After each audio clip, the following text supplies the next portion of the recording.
I was thinking about it. It's kind of concerning. Like, how easy it is for me to just be like, okay, bye. You're like, oh yeah, I sent her the meme the other day because it was like a meme of this girl like looking out the window. And what did it say? I even forgot. It was like, you want a relationship, but... Oh, yeah, like when you're crying about not being in a relationship, but all you do is ghost people or something like that. Yeah. I was like, this is Nisa. The podcast Chisme is not really an hour. Hi, everybody. Welcome back to the Chingona Chisme Hour, the podcast that's an hour, but not really an hour. I wanted to come on here and introduce my special little guest, my daughter, Awisa. Hey, guys, what's up? How did we get to call you Awisa? Was it like Duda? No, I think it was just Thea. Thea Teresa being funny? Awisa, yeah. Awisa. Isn't it funny how, like, nicknames, you say it one time and then it just, like, sticks forever? Yeah, but I think I've gone through a lot of them. A lot of nicknames? Yeah, well, like, everyone used to call me Christina, like, in the house. Oh, yeah. They would hear... Well, that was, like, my signal for you, like, that I was serious. Yeah, I know. I haven't heard that in a while. I'd be like, baby! Anissa! Princess! Anissa! Christina! Yeah, that's... And then she would come running. When you hear the middle name, that's when you know your mom means business, huh? Yeah. Well, I'm happy to be on this podcast again. I haven't seen you guys since last year. It's since 2024. You know, it's been a minute. Mm-hmm. Well, happy calendar New Year 2025. It's a calendar. What's the calendar called that we run off of, like, that the US runs off of? It's called, like, it starts with the P. It's the Gregorian calendar. Oh, yeah. The Gregorian? No, it's called the Gregorian calendar. And I was reading about this the other day because I was looking at, like, the native indigenous calendar. Our New Year isn't until March. So for Yoemi people, like, March is when the New Year starts. And I was just telling Leo that I still feel, like, lazy. Like, I don't feel like that, you know, that pressure to be like, New Year, new you. I don't know. I think a few years ago I stopped feeling that. I don't think I've reached that yet. I very much feel like New Year, new me. Really? Yeah. There's nothing toxic in my life. Everything's going good, I think. All the bad stuff I left in 2024. You know, I get that. Like, I think it's easier for younger people to leave things in like years past. I think it's a little bit harder for adults, and not because we're incapable of doing it. I think that it's harder for us because sometimes we're still dealing with the consequence or the aftermath or, like, the thing that we're trying to leave in the year before, you know? Mm-hmm. So, like, even in business, like, we're going to talk a little bit about business and the hardship of business, and we're going to talk about, you know, Anissa wants to do, what is it called? Ins and outs, or what did you call it? Oh, yeah, ins and outs for 2025. Yeah, so we'll do that on this podcast, and then we'll talk about a little bit about current events and things that are going on, and just kind of chill and talk and kind of get Anissa's opinion on things, because I truly, truly believe that, like, our future generations are super, super important, and we should hear them out more. So, are you ready to tell us your ins and outs? Yes. Okay, my first in is being sincere in 2025. You were talking about that at dinner. Yes, because I think we're in a sincerity epidemic. People aren't nice anymore. And I don't know if they ever have been, but as I'm getting older, it's getting a little frustrating. More people need to be nice. Yeah. Yeah. A lot of people are mean. You know, let's talk about that. Let's dive into why people are mean. because I had to go through many years of therapy to figure out that people are mean, and like as humans we internalize like when people are mean to us, right? Yeah. Like, what's your first reaction when someone's mean to you? I think it's just off-putting because I'm not used to it. Like, I'm not used to people just, like, outwardly being mean. Like, that's just how they are. So it's kind of like a shock. Like, oh, like, where are your manners? Yeah.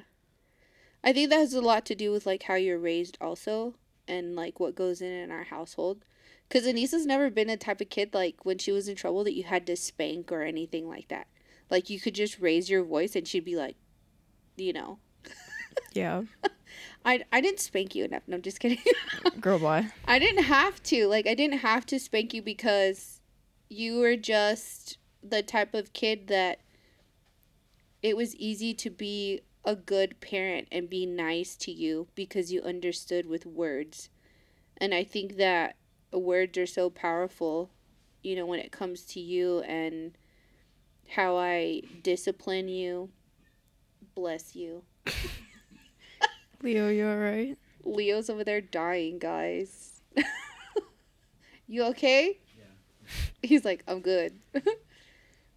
um so I think when someone's mean, it's very off-putting to me, but it also has a lot to do with our environment and like how we live, and not just our home but like around us and the relationships that we have with our friends and our family.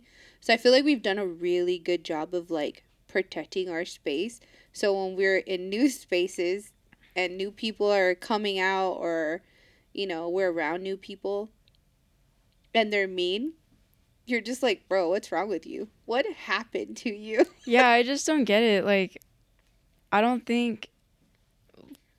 like mean people. Like, because I feel like in a way, like, I'm not a sensitive person, but at the same time I am. So if you're mean to me, like, I don't know, I just don't like it. I take it personal. Yeah. You become so sensitive. You're like, what did I do? It just doesn't make sense to me. Yeah. But yeah. Okay, what's your first in for 2025? Mine is prioritizing like my mental health more. And I always say that like every year. And I do things throughout the year that prioritizes my mental health, but like this year I'm being really really serious about mental health because, you know, as a military spouse, as a mom, as a business owner, as an older sibling in your household or in your family, and you know, kind of having the responsibility of doing good things all the time, and not get tired while you're doing them. I think that's a big weight on my shoulders that I think in 2025 I need to address more. So what's today, the 16th of January? I'm still living like if I'm in last year. So I'm still haven't done my mood board that I do every year. Like, I haven't done it yet because for me it's not a new year yet, and I'm kind of just getting back into the flow of things. And so I was at UNM a couple of days ago. I got to speak on an incredible panel with incredible Indigenous and Native business owners. And it kind of, I came home and I was tired. I literally slept the day after. But it was because I drove to Albuquerque, did the event, spent time, soaked in a lot of knowledge, but also was there for friends who were having a hard time and just needed to have a sounding board of, you know, what we go through as entrepreneurs. And so mental health is something that I prioritize a lot in my friendships. So today I wanted to do this podcast with you because I wanted to talk a lot. I wanted to talk a little bit, not a lot, but a little bit about like mental health and how mental health is something that I feel everyone should prioritize in 2025. And it speaks to your end, like you're going to practice more sincerity. I think people are just really still recovering from like COVID, and a lot of people don't talk about COVID that much anymore, but COVID affected a lot of people, like mentally. It kind of, you were inside, you were isolated from the world, you pretty much were just on your phone. Um, I don't know, was COVID hard for you? Like the isolation part? Like of us just being inside all the time?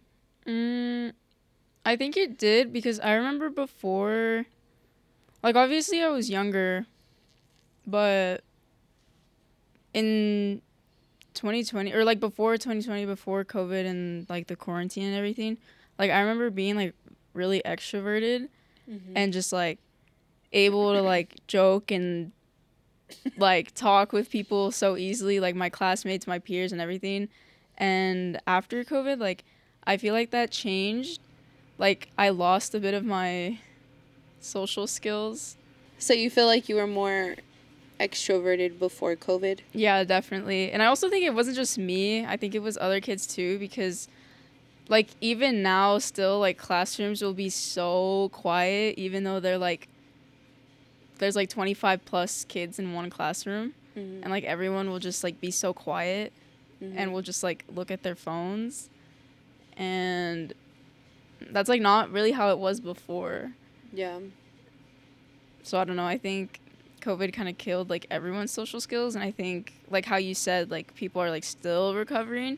I think like that's part of it. Like people are still trying to like get back into being more social, Yeah. which I like because when people are like talkative too, like I'll be talkative as well. Mm-hmm. But when other people, well, even when like I'm around like other introverted people, I have no problem talking to them. Yeah. But when it's like a whole entire classroom is silent, it's like, oh, I'll just be silent too, I guess. And I think that's what like everyone thinks too. Yeah.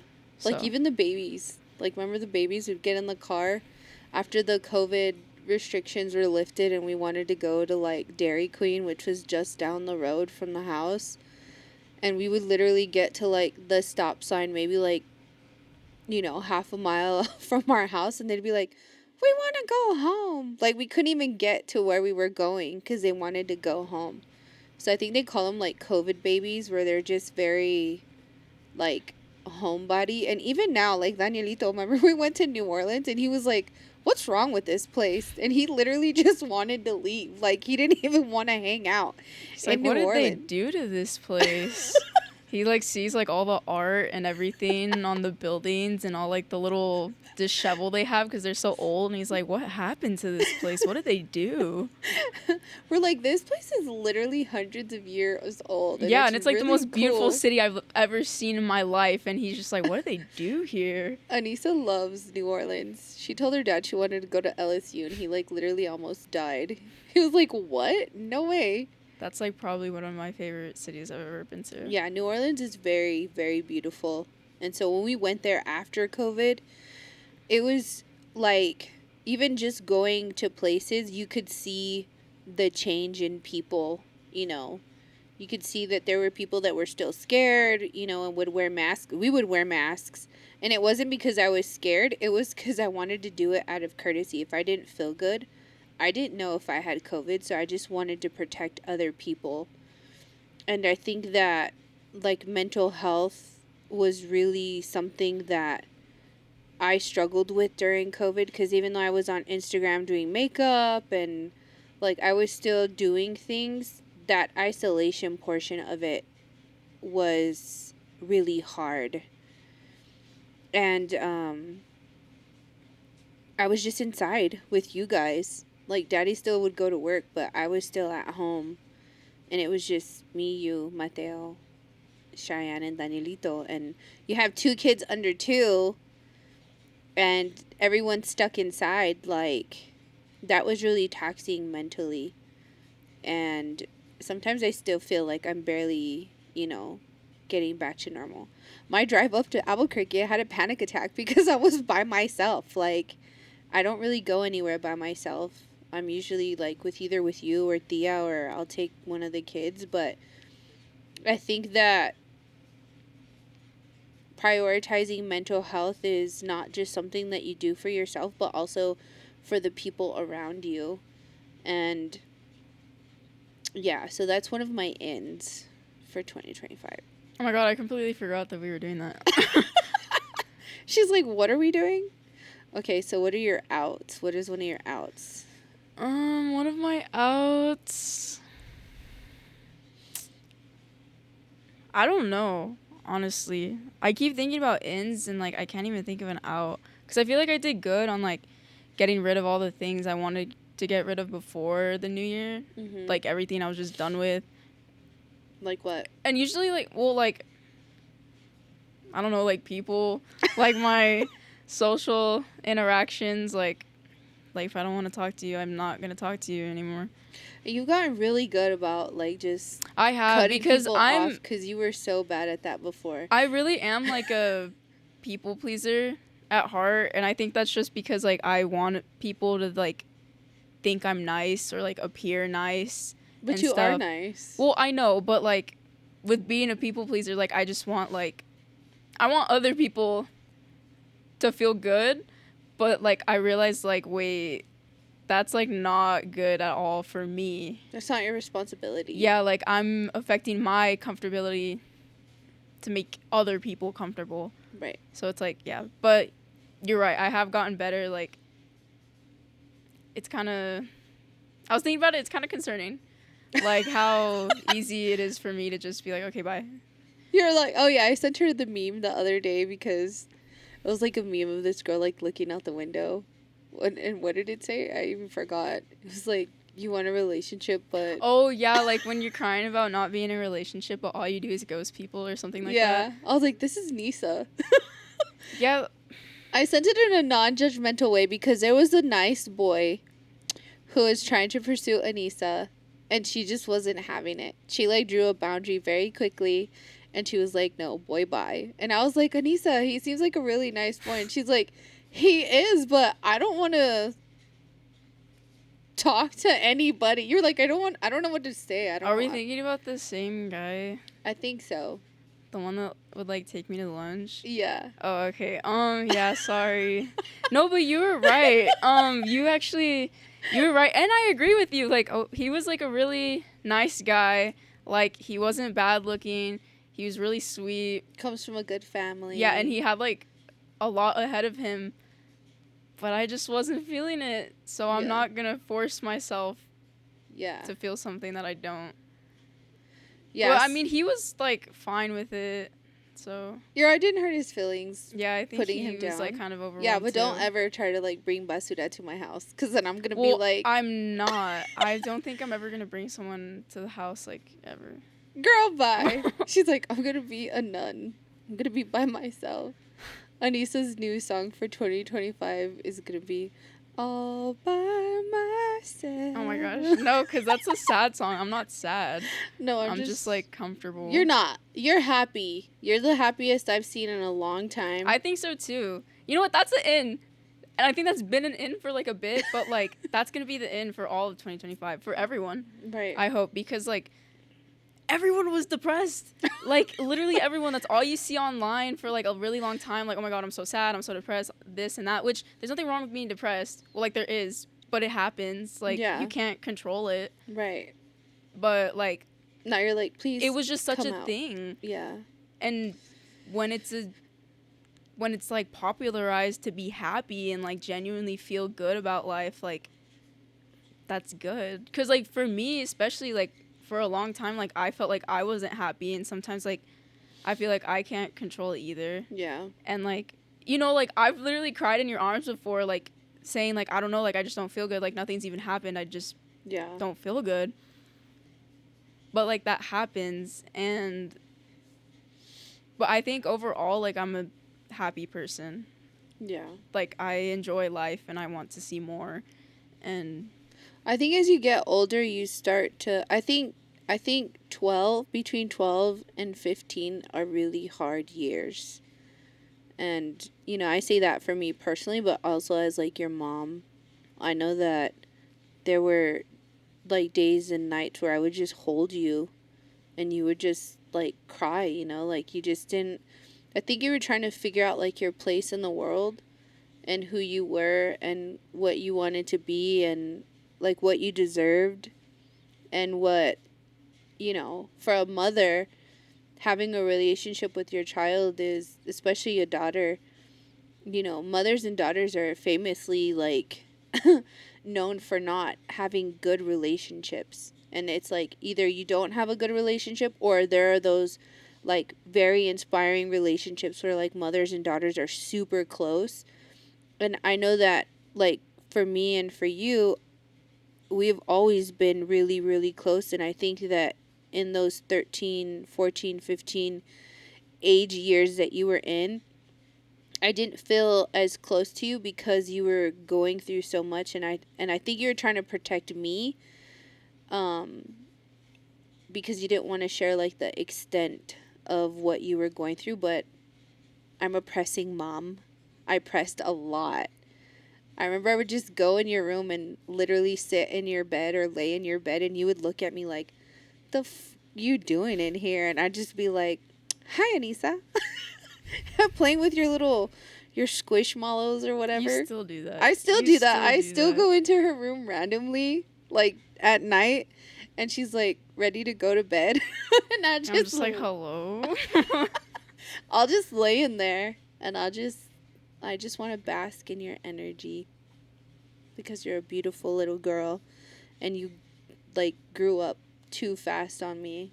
I was just telling someone yesterday via text message because they're a new mom, and I was like, enjoy it because one day you wake up and your kid is 16 and driving their new car to school, like, and she was like, oh my god, that's so effing terrifying, and I'm like, I know, so like you having this freedom, you being here, you enjoying your life, and you like discovering all of the ins and outs that you want to have for yourself. For me, I feel like really, really proud as a mother because you've had to war like and exude chingona energy and rise to the occasion to come out of some of the things that you've come out of. And I know there's a lot of parents out there that struggle with their kids, but I would say one of the things that you hated but I recommend to everyone is just talk to your kids. I know I annoy you sometimes when I press and I just want to know and I'm like, what's wrong? And I get mad. I'm like, well, don't freaking tell me then. I'm not going to ask you anymore. And then I just like go to my room and cry and I'm like, why won't you talk to me? Why won't you talk to me, Anissa? No, just kidding. Sorry. No, I but talk to you. you do. You tell me a lot and I'm really grateful for it because you don't have to, but you do. And so I'm really grateful for that relationship that you and I have. I would say one of the ends for me also for 2025 is prioritizing my time better. I'm an adult with ADHD and I'm also like an army spouse. My husband's about to deploy for 10 months. I have 4 kids. I have a business. I'm a best friend, a sister, a tia. And I have things that are like constantly moving. And I just want to be able to prioritize my time better. I think one of the things as a mother that I carry a lot, is called mom guilt. And it's either missing out on things or not being as patient when I should be. And then, like, I'll just go to my room and cry because I'm like, damn it, like, I failed. I blew my top, and I don't want to be that way. So I think for me, it's really about prioritizing time and spending time with each one of you kids, like, individually. And that's one of my outs. One of my outs for 2024 is, You mean 2025? or yeah, for 2025 is to be more present and prioritize my time better. Yeah. Because you're going to be a senior, bro. I know. You're like, literally, this is your last semester as a junior, and then you're going to be a senior, and then you're going to go to college. Yeah. You're going to live at home, though, right? Like, Yes. you say you're going to live at home, but, like, are you really? Um, I know you want that like college dorm experience. We can worry about that later. Anissa's sneaky. She keeps things to herself. She has like plans. And she'll say like, I'll say one thing for your life and then you'll do something completely different. I'll be like, you didn't tell me that that was your plan. I don't know if that's sneaky or if you're just not telling me. I think I'm just keeping to myself. I think that's it. That's that Gemini energy. Okay, sure. I was gonna talk about something, but I forgot. I was gonna bring up something. Oh yeah, when you're talking about like the mom guilt, like I really see that. Mm-hmm. Like it's like really obvious. But The mom guilt? yes, like you Why? like that like you will like tell us like, guys, like what can I do to just be a better mom? And then we're all like, girl, I don't know, like you're my mom, like I don't know how it would get any better.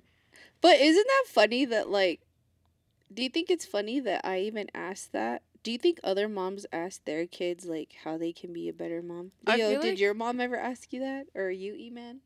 Like, was that something your mom ever asked you guys? No, like, how could I be a better mom to you? Or, no? yeah, I think you're just more obvious with your guilt, or like you want to like make it shown like, okay, like I know like sometimes I'm not in the right. Mm-hmm. And I think that's why. But I get it because like I know like I've thought about this before cuz I'm the same way, but I get like older sister guilt cuz I'm the oldest, and like all my siblings can be really annoying, and I'll get really mad at them and I'll yell and everything, and then like I just start crying, and then I go and like hug them and I cry to them and I'm like, I'm so sorry, like I love you. Mm-hmm. And they're probably like, damn, this girl is crazy. Like but You're like, I'll take you to Dairy Queen. Let's go get ice cream. no, yeah, that's literally how I feel every single time like I do something nice for them. I'm just like I just feel so bad. Like I want to redeem myself. But Yeah. that's why I'm saying like I get it, and I think it's like I think I understand it because you're the oldest Mm-hmm. and I'm the oldest, Yeah. and it's just like I'm the oldest daughter Yeah. of the oldest daughter. Right. So it's like I don't know, I think that's just generational. And you're the oldest daughter of the oldest son. No, yeah, literally both of my parents are the oldest sibling Yeah. in their family. So But you were also like the first grandchild on both sides. So I don't think I think as when you were born, your father and I put a big expectation that our parents, your grandparents, weren't going to put that like expectant energy on you because that's something that had drained us. And so we didn't want to put that on this beautiful little baby that we created. And so I think that that's why still I have those conversations with you about like, what am I doing for you? Like, am I doing a good job and how can I be better? Because I understand that weight and what that feels like. And I don't ever want my child to feel like that. Like, I want you to feel like you had every resource and everything available to you to make you be the best that you could be in your life. And I say this all the time, but it truly is like true that everything I do in my life, I do it for the benefit of you. And I sometimes feel like parents don't try hard enough. I feel like they think that children are just something that they brought into the world, so however they raise them, like that's good enough. But I also know amazing parents who prioritize like the life that they build for their kids because they want to change, the narrative for them. They don't want them to feel or see what, generational trauma looks like. And I talk about this a lot. Like, I have always wanted to stop generational things with me so that it wouldn't affect you. And if that made me like a helicopter mom, I'm really sorry. yeah, it's all right. I think as I've gotten older, like I'm more understanding of it as well, because I just think about like, oh, like my mom is living her first life too. Like Yeah. she's never done, like she hasn't done this twice. Like Yeah. I'm living my one and only life, and she's living her one and only life. Like, Yeah. and like we're both girls. We're just trying to live in this We're just really big girls. world. Yeah. And it honestly, I think it's like really sweet because like I love the science of it. Like I've literally been with you since the day you were born. Yeah. Like literally, and like You have been a part of me, my beautiful little child. yes, exactly. So Yeah. I think that's sweet too. I know. I was like so sick when I was pregnant with you. Like I was just so sick, like physically sick. And I remember like when you were born and you came out and I thought you were just like the most beautiful little thing, and I was numb from the shoulders down cuz I had C-section, and I just remember like your father trying to do chest to chest with me, and then like you wanted to eat, and I just remember looking down at you and I couldn't move, but I was trying to, and I just remember, and I still remember this vividly, like I remember looking at you and literally feeling like I would fucking die and kill for you. And so if I wasn't going to be the very best that I could to be a mother to you, like then those feelings and those sayings were just in vain, and like they didn't mean anything, and I wanted them to mean everything. Yeah. So um I would say being a mom is the biggest reward in my life, but it's also the thing that I try my hardest at, because I was saying this in a previous podcast that motherhood doesn't come easy to everybody. You know, that nurturing spirit isn't in every mother that want to be like a stay-at-home mom, and like that's not in everybody, and it definitely wasn't something that was in me. Like you remember coming to work at the bank, I was, you know, you were very little, but you Anissa would come into my office and she would go to my desk and she'd be like, I want to be like mommy. I want to, you know, work in a bank and have a big office. And I thought that I thought that that was important to teach you independence and to show you that like you could be a chingona and do shit all on your own. Like you didn't need to be, you know, a stay-at-home mom if you didn't want to. And I love and respect stay-at-home moms. I feel like stay-at-home moms are the hardest workers on this fucking planet, and they don't get paid for it, and they don't get the admiration, and they don't get like the respect that they are owed, because it's hard to be a stay-at-home mom. So shout out to all the stay-at-home moms. You are like everything, and I wish I could be like you, but I'm not. We love stay-at-home moms at Prados. We do. We love stay-at-home moms, and you know, I couldn't do it. I couldn't do it. And so I think that showing you that you could have this whole life where you could be independent and have your own money and your own house and your own car and like do things for yourself, I think that that was one of the biggest things that I wanted to instill in you. Yeah, I think now that like I've gotten like I'm getting older and like I do things like on my own. Um well, not even now that I'm older. I feel like always like I've just wanted to be successful on my own. Like I never wanted like a man to come in my life and just like sweep me off my feet. Like I wanted to like make my own money and like live on my own, and if I find someone I like them, but I Yeah. don't want them to like be literally everything. Yeah. You want them and not to need them. And I Exactly. have that's something I've said to Anissa like her whole life. When you meet somebody, you're with them because you want them, not because you need them. Yeah. And I think wanting someone is like a million times more special than you looking at someone and saying like, "Oh, I need this person to X, Y, and Z." I don't think that that's very kind, and I don't think it's loving to need somebody. I think it's kind to want somebody. And I think relationships work out better when you want them and not when you need them. Yeah, because when like you need them, it's like it's bad for both of you guys, like on both ends. Yeah. So yeah, now you get relationship advice. You know. But I think even just like you watching me with daddy, like, you know, um, Daniel has been Anissa's stepdad. I don't think you even call him that ever. I think if you like referred to him as a stepdad, he would cry. Him and Anissa and Daniel are like very close, and Anissa has literally been in Daniel's life since she was 7 years old.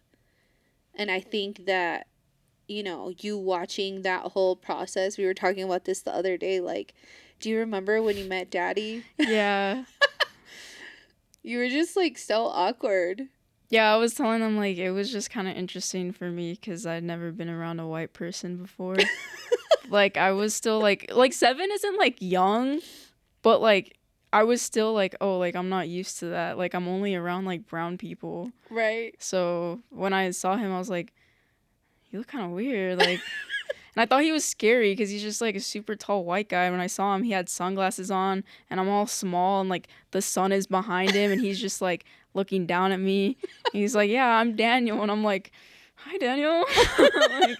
Like, You're like, who are you? yeah, but that's my dad. And you're right. I don't ever call him my stepdad. The only time I do is like when people get confused, because Yeah, like I'll talk like about like, oh, my dad, and then I'll be like, oh, my dad, and then they're like, what are you talking about? Like, and so I'm just like, yeah, like, no, my I father got and two my of dad. them. Yeah. Yeah. Yeah, I think also too, like, when I was navigating like that whole dating part of like mine and daddy's relationship, you didn't meet him right away. Like, I was already talking to him for like a few months, and I wanted to make sure that like my expectations and my priorities were always straight, because you and Mateo were like everything to me. So I wasn't just gonna like let some random dude come around my kids. Like, I've never done that. I was a single mom for a long time. We went through a lot of shit, like, as me being a single parent. And when I met Daniel, that was kind of like the thing. Like, I wanted to want somebody. I didn't want to need somebody. So, and I remember the first time I told daddy, like, I don't need you. You know, I think that he kind of got his feelings hurt. He didn't really understand, Yeah. like, where I was coming from. And so when you put that out there that, like, I don't need you, it can, I don't know, maybe come across as hurtful. No, I get what you mean. Because a lot of people are like that. Like, especially in my generation, like, I feel like people in relationships are just so, like Needy. they're clingy. Yeah. And they want you to be clingy too. And it's just like, you just, it's this constant battle of like, oh, like, I want and need you, but they don't really understand. Yeah. Like people think like needing is like the best you can have, but it's like it's actually a compliment to say like I don't need you. Right. Like I don't need you, like I literally want you and that's why I'm with you. Right. But some people just don't understand that yeah. off the bat. So if somebody tells you they need you, Run. I don't know. No, I'm just kidding. Red flag. No, I'm just kidding. No, I think that like that's important to really know yourself and what you want and what your expectation is out of a relationship. And also to like you know, you evolve and you change as a human and you grow and your opinions change.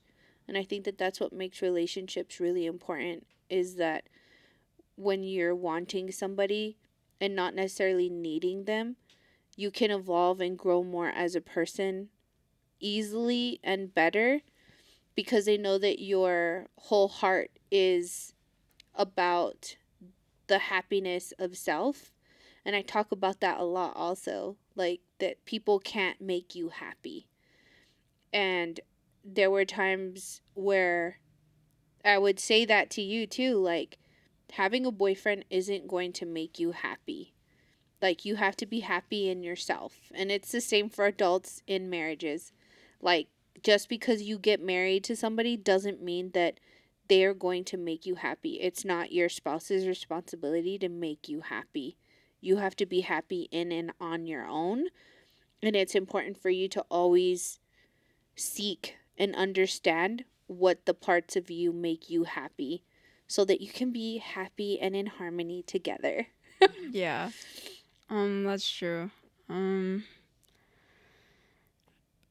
Over like the past, I don't know, maybe coming into this new year, I realized I don't really like relationships that much. Yeah. I've only ever been in like two that Mhm. meant something. Mhm. No, I'll just say one, because only one of them was like actually serious. But Yeah. it's like, I don't know, I just realized like, oh, like I don't think I like them, and I think that's why like I just get scared to talk to people, because it's like I think you I don't got want to disappoint them because I don't like it really. Because people have a lot of expectations, and it's like yeah. I'm not gonna meet them, bro. Like, I think you were really hurt, baby. And I'll keep saying that. Like, I think you were really hurt, and that's okay. That's okay that it's not okay that they hurt you cuz I want to hurt you. No, I'm just kidding. oh my god. Well, I It's not think okay that they hurt you, but like you're also 16. And so, you have a long life ahead of you and you're going to create relationships and friendships. And I always tell you it's important to date someone that you can be friends with because on some days, like, you're not my husband. Like, I don't like you right now. And people are like, what? Some days your spouse is not somebody that you like. So you can love them. You can truly, in your hearts of hearts, love them. But imagine, like, being in, relation with one person. And people are married sometimes for like 40 and 50 years before they pass away. You're constantly changing in relationship, and that person either allows you to grow and change as a person or they make it hard. And some days their lack of understanding of who you're evolving as can make marriage hard. So there are days where I'm like, daddy's not my husband today. Daddy's just my homie. Like, he's my friend right now because we aren't, no relationship is perfect. And there are days where he is like the sun and the moon, and he's mostly the sun and the moon and all of the things, but like being in a relationship with someone that you could be friends with is so much easier than just with somebody that, you randomly met one day and they just cling to you for everything. yeah. So I wouldn't get down about that at all. I Well, know you're living your best girl life right now, but for me, I'm just kind of like, be open. Be a girl. open. My bad. Be open to one day, like, somebody coming in and being really good. No, I'm perfectly open to it. I just like I think I'm just really picky. That's okay too. It's Yeah, okay to be picky. Don't settle. yeah, I think just like that one relationship just kind of like opened my eyes. Like, yeah, like their relationships can be really good and can feel really good, but it's not always going to be like that. Yeah, because So, you're basura. yeah, well, You know who you are. No, I'm just kidding. girl. But yeah, it is what it is. I'm thankful that they're gone, and I'm thankful for the lesson that you learned. So, like, you just keep driving forward and thrive and be great, baby. No regrets. Yeah, no regrets, literally. So, yeah, Anissa, you have to go to school. I do have to go to school. Yeah. It's a school day. So, I just want to say thank you for coming on my podcast. I'm happy to be here. It's kind of weird that your Tia's not here, but Petey got braces. So, Aw, yeah, he's really excited about his braces. he's and been talking about them. Yeah. I think that, and I say this all the time. When I started working at the bank at 19 or 18, I turned 19. And the first thing that I did when I started working at the bank is I got dental insurance. And I grew up with like a partial gap in between my teeth, and I hated it. I was very insecure about it. I loved to smile. But the first thing that I did was I got dental insurance, and I went and saw an orthodontist, and I got my teeth, like, I got braces, and then I had to get them again after you were born because my teeth shifted. But I feel like if your child needs braces, I think they're like $125 a month now. Like, that's not a lot to me. And it might be to some people, but for me, I was just like, Petey was just asking for braces, and he knew, and Teresa knew he needed them, but her orthodontist was like, you have to wait. And I was like, I'll pay for the braces. Like, just get him, his braces. So now that he has braces, he got his braces put on today. He's so happy. And I can't wait to see him because I know he's so elated about it. But, yeah. I liked having braces too. I kind of miss them sometimes. And you have like the perfect smile now. I know. I used to have a gap tooth too. Yeah. It's a It's hereditary, it's a genetic thing. Yeah. Thank you, Grandpa, Yeah. that you never met. Shout out. Yeah. Okay. Okay, time to go to school. Bye, everybody. Thank you for joining us Bye. on the Chingona Achievement Hour. That's not an hour. Like and subscribe to our YouTube channel. Eventually, we're going to get on like Spotify or Apple Podcasts. But for now, you can watch us here on YouTube. So like and subscribe. Okay? Thank you. Love you. Bye. Peace.